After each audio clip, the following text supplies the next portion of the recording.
আসসালামু আলাইকুম রহমতুল্লাহি ওবরাকাতু। আজ একটি অতি গুরুত্বপূর্ণ বিষয় নিয়ে আপনাদের সামনে হাজির হয়েছি, যা আমাদের ভোলাবাসীদের প্রাণের দাবি। ভোলা বরিশাল সেতু আমরা দীর্ঘদিন পর্যন্ত আন্দোলন করতেছি, দাবি করতেছি ভোলা বরিশাল সেতু নিয়ে, কিন্তু সরকারের কোনো মহল থেকেও কোনো সাড়া মিলছে না, আমাদেরকে কোনো গুরুত্ব দিচ্ছে না। তাই এখনও আমরা রাজপথে আন্দোলন করছি। যদি আমাদেরকে সেতু না দেওয়া হয়, আমরা ভেবে দেখব গ্যাস, বিদ্যুৎ এবং ভোলার প্রাকৃতিক যেই সম্পদ আছে, মাছ, চাল, ডাল, আমরা অন্য জেলায় সাপ্লাই বন্ধ করে দেব। আমাদের গ্যাস বন্ধ করে দেব, বিদ্যুৎ বন্ধ করে দেব। ভোলা থেকে কোনো জেলায় বিদ্যুৎ যাবে না, গ্যাস যাবে না। আমরা এটাই এখন করতে হবে মনে হইতেছে আমাদের। সরকার এখনও কোনো গুরুত্ব দিচ্ছে না। আমাদের ভাইয়েরা অনেক দিন পর্যন্ত রাজপথে আছে, কিন্তু তাদের উপরে বিভিন্ন সময় সরকারের পুলিশ বাহিনী লাঠিপিটা করছে, বিভিন্ন অত্যাচার করতেছে। আমরা দেখতেছি মানুষ কতটা কষ্ট করতেছে রাজপথে শীতের ভিতরে, কিন্তু সরকারের কোনো গুরুত্ব নাই।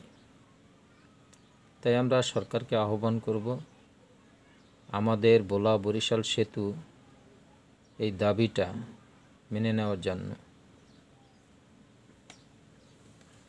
আমাদের উপদেষ্টারা ভোলায় সফর করেছে, ভালো কথা, সফর করেছে। তারা কোনো রকমের গবেষণাই করে নাই, কোনো রকমের চিন্তা ভাবনা না করেই বলল কি যে ভোলায় যদি সেতু করা হয়, নদীতে ইলিশ মাছের ক্ষতি হবে, এই ক্ষতি সেই ক্ষতি, ইলিশ মাছ পাওয়া যাবে না, ওই পাওয়া যাবে না, সেই পাওয়া যাবে না।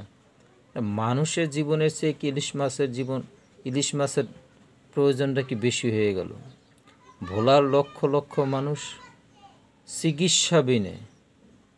চিকিৎসার জন্য মারা যায়, হাসপাতালে নেওয়া যায় না। উনি বলল কি ইলিশ মাছের ক্ষতি হয়ে যাবে।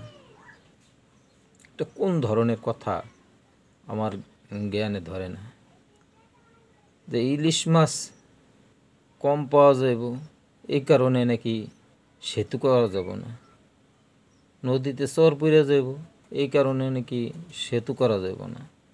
আরে ভাই, মানুষ আগে না মাছ আগে?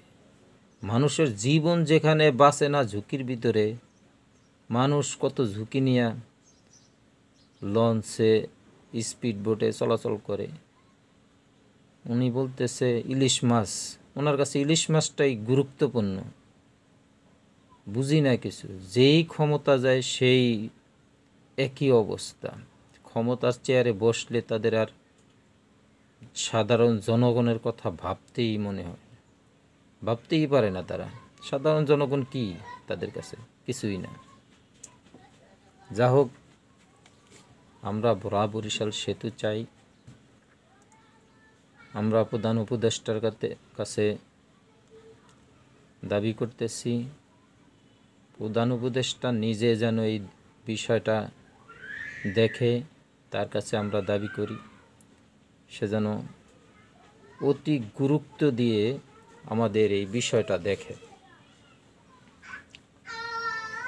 আর কি বলবো, আমাদের ভোলাবাসীকে সবাইকে আমরা আরও জোরে সোরে একসাথে সবাই মিলে যদি আন্দোলন করি, রাজপথে থাকি, দাবি করি, ইনশাআল্লাহ আমাদের এই দাবি পূরণ হবেই।